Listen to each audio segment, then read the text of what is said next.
नमस्कार मित्रांनो, एक्झाम जागर या एज्युकेशन यूट्यूब प्लॅटफॉर्मवर तुम्हा सर्वांचं पुन्हा एकदा स्वागत आहे. मित्रांनो, तब्येत ठीक नसल्यामुळे आपल्या या सिरीजमध्ये 4-5 दिवसाचा खंड पडलेला आहे आणि आता आपण 6 सप्टेंबर पासून ही सिरीज पुन्हा कंटिन्यू करत आहोत आणि जे मागचे 4-5 दिवसाचे करंट अफेअर्स आहेत त्याचा एकच व्हिडिओ बनवून मी नंतर अपलोड करणारच आहे. त्यासाठी थोडासा वेळ लागेल आणि आता आपण आपली डेली करंट अफेअरची सिरीज आज 6 सप्टेंबर पासून सुरू करत आहोत. तर पहा, याआधी तुम्हाला एक प्रश्न विचारला होता आणि प्रश्न काय होता, तर कोणते राज्य हे शेतकऱ्यांना बियाणे वितरित करण्यासाठी ब्लॉकचेन तंत्रज्ञान वापरणारे देशातील पहिले राज्य ठरले आहे. तर आता झारखंड हे राज्य शेतकऱ्यांना बियाणे वितरित करण्यासाठी ब्लॉकचेन तंत्रज्ञान वापरणारे देशातील पहिले राज्य ठरलेलं होतं. आणि मित्रांनो, तुमच्यासाठी जो डेली प्रश्न असतो त्याचं कमेंटमध्ये उत्तर देण्याचा प्रयत्न करत चालत जा. उत्तर चुकलं तरी काय हरकत नाही, कारण ज्यावेळेस तुम्हाला या प्रश्नाचं योग्य उत्तर माहित होतं त्यावेळेस हे प्रश्न तुमच्या दीर्घकाळापर्यंत लक्षात राहतात. तर आता आजच्या सत्राचा पहिला प्रश्न पहा. आता नुकतेच 2022 साठीचे रॅमन मॅगसेसे पुरस्कार जाहीर झालेले आहेत. तर आता हे पुरस्कार किती व्यक्तींना जाहीर झालेले आहेत असं आपल्याला या प्रश्नामध्ये विचारलेलं आहे. तर आता 2022 साठीचे रॅमन मॅगसेसे पुरस्कार हे 4 व्यक्तींना जाहीर झालेले आहेत. आणि आता ही या पुरस्काराची कितवी आवृत्ती आहे, तर 64वी आवृत्ती आहे, हे सुद्धा लक्षात राहू द्या. आणि आता ती 4 व्यक्ती कोण आहेत त्यांची नावे सुद्धा आपण पाहून घेऊया. तर पहा, पहिले व्यक्ती आहेत कंबोडियाचे मानसोपचार तज्ज्ञ सोतियारा छिम, असं त्यांचं नाव आहे. नाव काय यांचं, तर सोतियारा छिम असं यांचं नाव आहे. यांना रॅमन मॅगसेसे पुरस्कार जाहीर झालेला आहे. आणि यांनी काय केलेलं आहे, तर खमेर रुज राजवटीत छळ झालेल्या पीडितांवर उपचार करण्याचे कार्य त्यांनी केलेलं आहे. आणि तसेच आता दुसरे व्यक्ती कोण आहेत, तर दुसरे व्यक्ती आहेत जपानचे तादाशी हातोरी. आणि हे कोण आहेत, तर हे एक नेत्रचिकित्सक आहेत. तर यांनी काय केलेलं आहे, तर व्हिएतनाम युद्धादरम्यान बॉम्बस्फोटामुळे बऱ्याच लोकांना डोळ्यांचा त्रास होत होता, त्यासाठी यांनी व्हिएतनाममधील हजारो गावकऱ्यांवर उपचार केलेले आहेत. तिसऱ्या व्यक्ती आहेत फिलिपिन्सच्या बर्नाडेट माद्रिद. आणि या कोण आहेत, तर या एक बालरोग तज्ज्ञ आहेत. आणि यांनी हजारो अत्याचारित मुली आणि त्यांच्या कुटुंबांना वैद्यकीय, कायदेशीर आणि सामाजिक सहाय्य प्रदान केले आहे. आणि चौथे व्यक्ती आहेत गॅरी बेंचिंगी. आणि हे एक फ्रेंच पर्यावरण कार्यकर्ते आहेत. आणि यांनी काय केलेलं आहे, तर इंडोनेशियन नद्यांमधील प्लास्टिक प्रदूषण स्वच्छ करण्यासाठी त्यांनी प्रयत्न केलेले आहेत. आणि त्यांच्या याच प्रयत्नासाठी त्यांना सुद्धा रॅमन मॅगसेसे पुरस्कार देण्यात आलेला आहे. तर ही 4 व्यक्ती आहेत आणि त्यांना कशासाठी हा पुरस्कार देण्यात आलेला आहे हे सुद्धा नोट करून घ्या.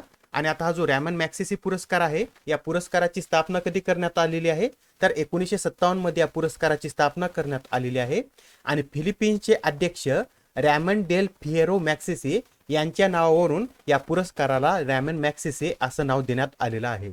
आणि याला आशियातील नोबेल पुरस्कार म्हणून सुद्धा ओळखलं जातं. आणि पहिल्यांदा हा पुरस्कार कधी देण्यात आलेला आहे, तर 1958 मध्ये पहिल्यांदा हा पुरस्कार देण्यात आला होता. आणि रॅमन मॅगसेसे पुरस्कार जिंकणारे पहिले भारतीय व्यक्ती कोण आहेत, तर विनोबा भावे रॅमन मॅगसेसे पुरस्कार जिंकणारे पहिले भारतीय व्यक्ती आहेत.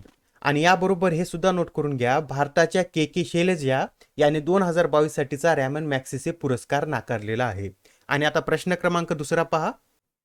अलीकडे चर्चेत असलेल्या अपेक्षा फर्नांडिस या कोणत्या खेळाशी संबंधित आहेत, तर अपेक्षा फर्नांडिस या एक जलतरणपटू आहेत. म्हणजेच या प्रश्नाचं योग्य उत्तर काय आहे, तर पर्याय क्रमांक 2 हे या प्रश्नाचं योग्य उत्तर आहे.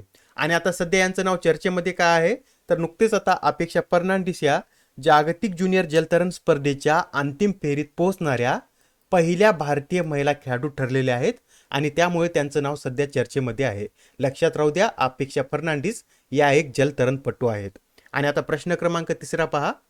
AIFF म्हणजेच ऑल इंडिया फुटबॉल फेडरेशनचे नवीन अध्यक्ष म्हणून कोण निवडून आले आहेत, तर आता AIFF चे नवीन अध्यक्ष म्हणून कल्याण चौबे निवडून आलेले आहेत. आणि यांनी या निवडणुकीमध्ये बायचुंग भुतिया यांना हरवलेलं आहे.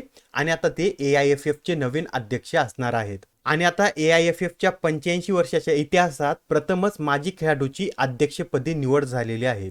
आता हे जे कल्याण चौबे आहेत हे मोहन बागान आणि पूर्व बंगालचे माजी गोलकीपर आहेत. आणि आता एखादा माजी खेळाडू या ऑल इंडिया फुटबॉल फेडरेशनचा अध्यक्ष होण्याची 85 वर्षामधील ही पहिलीच वेळ आहे. आणि आता हे जे ऑल इंडिया फुटबॉल फेडरेशन आहे याची स्थापना कधी करण्यात आलेली आहे, तर याची स्थापना 23 जून 1937 रोजी करण्यात आलेली आहे. याचं मुख्यालय दिल्ली येथे आहे. आणि याचे सध्या उपाध्यक्ष कोण आहेत, तर NA हॅरिस हे या AIFF चे सध्या उपाध्यक्ष आहेत. तर आता प्रश्न क्रमांक 4 पहा. आता या प्रश्नामध्ये आपल्याला काय विचारलेलं आहे, तर खालीलपैकी कोणाला सर्वोत्तम निवेदकासाठीचा एम्मी पुरस्कार देण्यात आला आहे, तर आता हा पुरस्कार बराक ओबामा यांना देण्यात आलेला आहे. कोणाला देण्यात आलेला आहे? तर बराक ओबामा यांना हा पुरस्कार देण्यात आलेला आहे. आणि बराक ओबामा यांना त्यांच्या आवर ग्रेट नॅशनल पार्क्स या माहितीपटातील निवेदनासाठी हा पुरस्कार देण्यात आलेला आहे. आणि आता हा जो माहितीपट आहे याची निर्मिती कोण केलेली आहे? तर या माहितीपटाची निर्मिती बराक आणि मिशेल ओबामा यांच्या हायर ग्राउंड या कंपनीने केलेली आहे. आणि याचबरोबर याआधी सुद्धा बराक ओबामा यांना द ऑडिसिटी ऑफ होप आणि अ प्रॉमिस्ड लँड या आपल्या आठवणीवर आधारित ऑडिओ बुक वाचण्यासाठी 2 वेळा ग्रॅमी पुरस्कार सुद्धा देण्यात आलेला आहे. आणि पाहता हा एम्मी पुरस्कार मिळवणारे बराक ओबामा दुसरे माजी अध्यक्ष आहेत. याआधी 1956 मध्ये आयसेनहावर यांनी सुद्धा विशेष एम्मी पुरस्कार जिंकला होता आणि त्यानंतर हा पुरस्कार जिंकणारे बराक ओबामा दुसरे माजी अध्यक्ष ठरलेले आहेत. तर आता नेक्स्ट क्वेश्चन पहा. कोणत्या देशातील एका रस्त्याला ए.आर. रहमान यांचे नाव देण्यात आले आहे? तर आता कॅनडामधील एका रस्त्याला ए.आर. रहमान यांचे नाव देण्यात आलेले आहे. आणि कॅनडामधील सुद्धा मॅरकॅम या शहरामधील या रस्त्याला ए.आर. रहमान यांचे नाव देण्यात आलेले आहे. हे सुद्धा लक्षात राहू द्या. आणि आता हे जे ए.आर. रहमान आहेत त्यांना आतापर्यंत 6 राष्ट्रीय चित्रपट पुरस्कार मिळालेले आहेत, 2 ऑस्कर पुरस्कार मिळालेले आहेत, 2 ग्रॅमी पुरस्कार, 1 गोल्डन ग्लोब पुरस्कार, 15 फिल्मफेअर पुरस्कार आणि 17 साऊथ फिल्मफेअर पुरस्कार यांना आतापर्यंत देण्यात आलेले आहेत. आणि तसेच 2010 मध्ये त्यांना पद्मभूषण या पुरस्काराने देखील सन्मानित करण्यात आलेलं आहे. तर ठीक आहे, तर आता प्रश्न क्रमांक 6 पहा. IMFच्या ताज्या आकडेवारीनुसार कोणत्या देशाला मागे टाकून भारत हा जगातील 5व्या क्रमांकाची अर्थव्यवस्था बनला आहे? तर आता IMFच्या आकडेवारीनुसार ब्रिटन या देशाला मागे टाकून भारत हा जगातील 5व्या क्रमांकाची अर्थव्यवस्था बनलेला आहे. आणि आता भारताच्या समोर फक्त 4च देश आहेत आणि ते कोणकोणते? तर प्रथम क्रमांकावर अमेरिका आहे, दुसऱ्यावर चीन, तिसऱ्यावर जपान आणि चौथ्यावर जर्मनी हा देश आहे. आणि त्यानंतर आता 5व्या क्रमांकावर भारत आहे आणि 6व्या क्रमांकावर ब्रिटन हा देश आहे. आणि सध्या आता भारतीय अर्थव्यवस्था ही $3,894 अब्ज वर पोहोचली असून एकूण जागतिक जीडीपीतील तिचा वाटा 3.5% पोहोचला आहे. आणि याचबरोबर आता इथं IMFचा उल्लेख आलेला आहे. तर हे IMF म्हणजे काय? तर IMF म्हणजे इंटरनॅशनल मॉनिटरी फंड आणि याची स्थापना कधी करण्यात आलेली आहे? तर 27 डिसेंबर 1945 रोजी IMFची स्थापना करण्यात आलेली आहे. याचं मुख्यालय वॉशिंग्टन DC येथे आहे आणि सध्या 190 देश हे या संस्थेचे सदस्य आहेत. आणि व्यवस्थापकीय संचालिका कोण आहेत सध्या? तर क्रिस्टालिना जॉर्जिवा या व्यवस्थापकीय संचालिका आहेत. आणि IMFचं वित्तीय वर्ष काय आहे? तर 1 मे ते 30 एप्रिल हे IMFचं वित्तीय वर्ष आहे. तर आता प्रश्न क्रमांक 7 पहा. अलीकडेच बी शेख अली यांचे निधन झाले आहे, तर ते कोणत्या क्षेत्राशी संबंधित होते? तर बी शेख अली हे एक इतिहासकार होते आणि त्याचप्रमाणे ते मंगलोर आणि गोवा विद्यापीठाचे पहिले कुलगुरू देखील होते. आणि तसेच त्यांनी 1986 मध्ये भारतीय इतिहास काँग्रेसच्या 47व्या अधिवेशनाचे सरचिटणीस आणि 1985 मध्ये दक्षिण भारत इतिहास काँग्रेसचे संस्थापक अध्यक्ष म्हणून देखील कार्य केलेलं आहे. लक्षात राहू द्या, महत्त्वाचं नाव आहे. बी शेख अली हे एक इतिहासकार होते आणि त्यांचं नुकतंच आता निधन झालेलं आहे. आणि आता प्रश्न क्रमांक 8 पहा. राष्ट्रीय विधी सेवा प्राधिकरणाचे कार्यवाहक अध्यक्ष म्हणून कोणाची नियुक्ती करण्यात आली आहे? तर आता राष्ट्रीय विधी सेवा प्राधिकरणाचे कार्यवाहक अध्यक्ष म्हणून न्यायाधीश DY चंद्रचूड यांची नियुक्ती करण्यात आलेली आहे. आणि आता जे राष्ट्रीय विधी सेवा प्राधिकरण आहेत याचे जे कार्यवाहक अध्यक्ष असतात या पदावर कधी पण सर्वोच्च न्यायालयातील दुसऱ्या सर्वात वरिष्ठ न्यायाधीशाची नियुक्ती केली जाते. आणि सध्या आता न्यायाधीश चंद्रचूड हे दुसरे सर्वात वरिष्ठ न्यायाधीश आहेत आणि आता त्यांची या प्राधिकरणाचे कार्यवाहक अध्यक्ष म्हणून नियुक्ती करण्यात आलेली आहे. आणि या प्राधिकरणाचे अध्यक्ष कोण असतात? तर सर्वोच्च न्यायालयाचे सर्वोच्च न्यायाधीश हे या राष्ट्रीय विधी सेवा प्राधिकरणाचे अध्यक्ष असतात आणि कार्यवाहक अध्यक्ष हे दुसरे सर्वात वरिष्ठ न्यायाधीश असतात. हे दोन्ही पॉईंट लक्षात राहू द्या. आणि आता जे राष्ट्रीय विधी सेवा प्राधिकरण आहे याची स्थापना कधी करण्यात आलेली आहे? तर राष्ट्रीय विधी सेवा प्राधिकरण, ज्यालाच इंग्लिशमध्ये नॅशनल लीगल सर्व्हिस अथॉरिटी आणि शॉर्ट फॉर्म याचं काय होतो तर नालसा म्हणून सुद्धा ओळखलं जातं. आणि याची स्थापना 9 नोव्हेंबर 1995 मध्ये करण्यात आलेली आहे. याचं मुख्यालय कुठे आहे?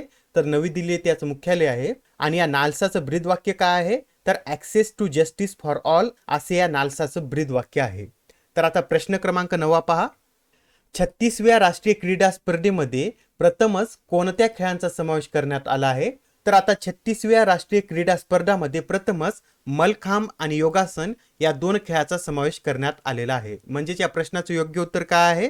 तर पर्याय क्रमांक 4 हे या प्रश्नाचं योग्य उत्तर आहे. आणि आता ज्या 36व्या राष्ट्रीय क्रीडा आहेत याआधी सुद्धा मी तुम्हाला सांगितलेलं आहे, याचं आयोजन गुजरातमधील 6 शहरामध्ये करण्यात येणार आहे. आणि आता या 36व्या क्रीडा स्पर्धाची थीम काय आहे, तर सेलिब्रेटिंग युनिटी थ्रू स्पोर्ट्स अशी यावेळेसची याची थीम आहे. आणि या स्पर्धेसाठी एक मॅस्कॉट सुद्धा लॉन्च करण्यात आलेला आहे. आणि त्या मॅस्कॉटचं नाव काय आहे, तर सावज असं त्या मॅस्कॉटचं नाव आहे. हे नाव सुद्धा लक्षात राहू द्या. आणि आता आजच्या सत्रामधील शेवटचा प्रश्न पहा, राष्ट्रीय शिक्षक दिन कधी साजरा केला जातो, तर राष्ट्रीय शिक्षक दिन हा दरवर्षी 5 सप्टेंबर रोजी साजरा केला जातो. आणि 5 सप्टेंबर रोजी डॉक्टर सर्वपल्ली राधाकृष्णन यांची जयंती असते आणि त्यांचा जन्मदिवस भारतामध्ये दरवर्षी राष्ट्रीय शिक्षक दिन म्हणून साजरा केला जातो. आणि याच दिवशी राष्ट्रपतींच्या हस्ते राष्ट्रीय शिक्षक पुरस्कार सुद्धा देण्यात येतात. आणि यावेळेस एकूण 46 शिक्षकांना राष्ट्रीय शिक्षक पुरस्कार देण्यात आलेले आहेत. आणि आता जे सर्वपल्ली राधाकृष्णन आहेत यांचा जन्म कधी झालेला आहे, तर 5 सप्टेंबर 1888 रोजी ब्रिटिश भारताच्या तत्कालीन मद्रास प्रेसिडेन्सीमध्ये त्यांचा जन्म झालेला आहे.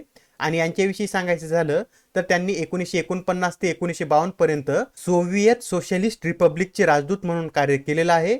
1952 ते 1962 पर्यंत ते भारताचे उपराष्ट्रपती देखील होते. आणि त्यानंतर ते भारताचे दुसरे राष्ट्रपती सुद्धा बनलेले आहेत. आणि याबरोबरच हे सुद्धा लक्षात राहू द्या, 5 सप्टेंबर रोजीच आंतरराष्ट्रीय धर्मदाय दिन सुद्धा साजरा करण्यात येतो. आणि हा दिवस का साजरा करण्यात येतो, तर 5 सप्टेंबर रोजीच मदर टेरेसा यांची पुण्यतिथी असते आणि त्यांच्या स्मरणार्थ हा दिवस आंतरराष्ट्रीय धर्मदाय दिन म्हणून साजरा केला जातो. आणि आता आजचा तुमच्यासाठीचा प्रश्न पहा, 2022 मधील मिस दिवा युनिव्हर्सचा किताब कोणी पटकावला आहे. आता या प्रश्नाचं उत्तर कमेंटमध्ये देण्याचा प्रयत्न करा.